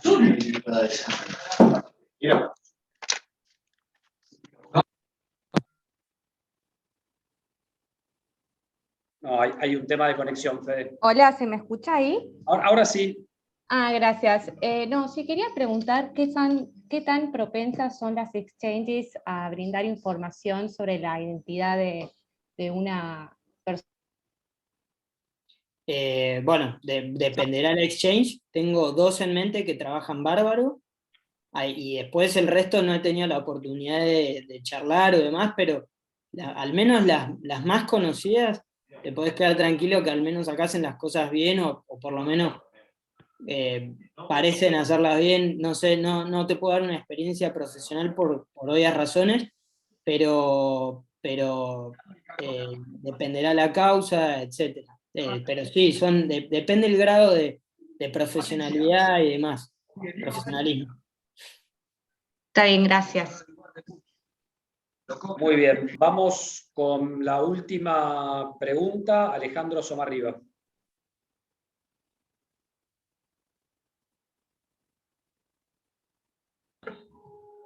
Hola. Hola Alejandro. Hola, buenas tardes a todos. Bueno, primeramente agradecer a la Universidad Austral de Buenos Aires y al máster Manuel Santos por esta ponencia que acaban de realizar, bastante enriquecedora en la parte de materia penal con todo esto de criptoactivos, un tema bastante innovador, creo que a nivel mundial, ¿no? De manera de retroalimentación, me gustaría comentar que acá en Nicaragua, que es el país en donde me encuentro actualmente y soy originario, se acaba de realizar un anteproyecto de reforma de ley a la ley de antilavado y financiamiento del terrorismo, en donde en seguimiento a la recomendación 15 del GAFI de actualización de nuevas tecnologías, se ha decidido regular el uso de criptoactivos o de activos virtuales. La modalidad o el procedimiento administrativo va a ser mediante el otorgamiento de licencias para aquellas fintech que sean proveedores de activos virtuales. Y evidentemente con ello se origina un sinnúmero de obligaciones y recomendaciones que la Unidad de Análisis Financiero tiene que tomar muy en cuenta para que, como bien expuso el máster Santos, este tipo de operaciones no sean tomadas, aunque de manera muy aislada suele suceder, pero que no sean tomadas de una forma ilícita, ¿no? Lo cual muchas veces es muy sencillo por el anonimato, por la fluctuación. Una pregunta puntual desde el punto de vista jurídico argentino es ¿cómo sería el proceder en caso de que se apruebe una ley de regulación o al menos que exista una normativa por parte del Banco Central para permitir a fintech operar? El dar un seguimiento además del KYC, que efectivamente es de gran ayuda para cualquier unidad de análisis financiero o persona que trate de perseguir el delito. ¿Cuál sería por parte del legislador argentino una óptica para dar un control y un seguimiento eficaz en la legalidad de uso de criptoactivos? Gracias.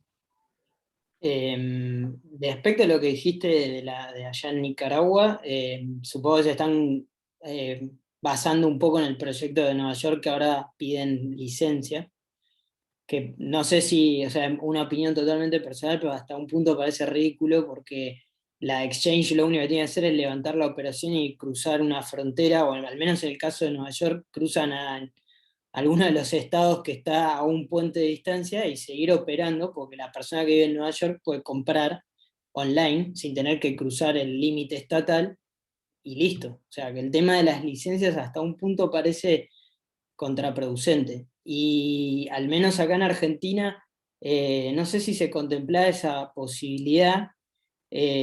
Supongo que se reglamentará, si llega a salir algo así, primero hay que definir qué autoridad es la que va a hacer la de contralor, porque vos tenés el Banco Central, a la CNB, tenés a la FIP, tenés varios jugadores de peso ni siquiera diría el ecosistema, pero sí en la parte que pueda llegar a controlar todo este ecosistema.